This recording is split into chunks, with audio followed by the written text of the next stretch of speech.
So we talk about these 5 principles to be able to get it back, if you will, or to be able to live in that alignment. One of them, and these are all framework things, right? And they take some work to really incorporate. But the first one is there's no rules on how things should be or how they must be.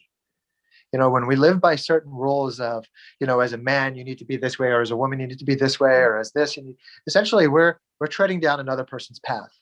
And with that path, we might find some joy and excitement in it, but we can actually lose ourselves and divorce ourselves from ourselves.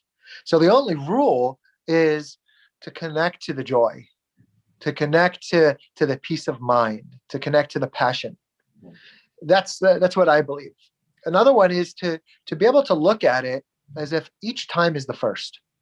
So how do I get to see this experience that's in front of me from the lens of, this is my first? And that takes some work. But imagine if I can do that. Some people say live life like it's your last day, before you die. Like, it's the opposite. Live life like it's your first day alive. It's this like unique curiosity and wonder. Yeah. The third is that there's no true hierarchy. We're all unique. Comparing ourselves to this person or that person will only limit this person, right? So when I worked with Novak Djokovic before his game with Nadal, I looked at him and we were talking, and I said, you'll never be as good as Nadal. And he looked at me and he was like, huh? Like, what the fuck are you saying that for? I said, you'll never be as good as him. It was an incomplete sentence. You'll never be as good as him at being him. It's all about connecting to your uniqueness and like building off of those core strengths, those core passions, those core purpose, all those things, right?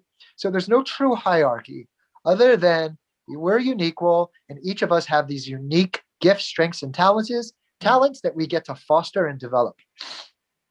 Another one is always keep it light. Heavy things sink. Light things float. Do we want to be sinking? Do we want to and what are the tools and resources we can use to stay in that space? And then the last is there's a difference between learning and remembering. The child doesn't learn, he remembers. And what that means is we all have this universal intelligence, this awareness, and this keen sense of knowledge and wisdom. And one of my teachers once said, the greatest gift that one of my students can say to me is not thank you for what you've taught me, but thank you for reminding me what I've always known to be true.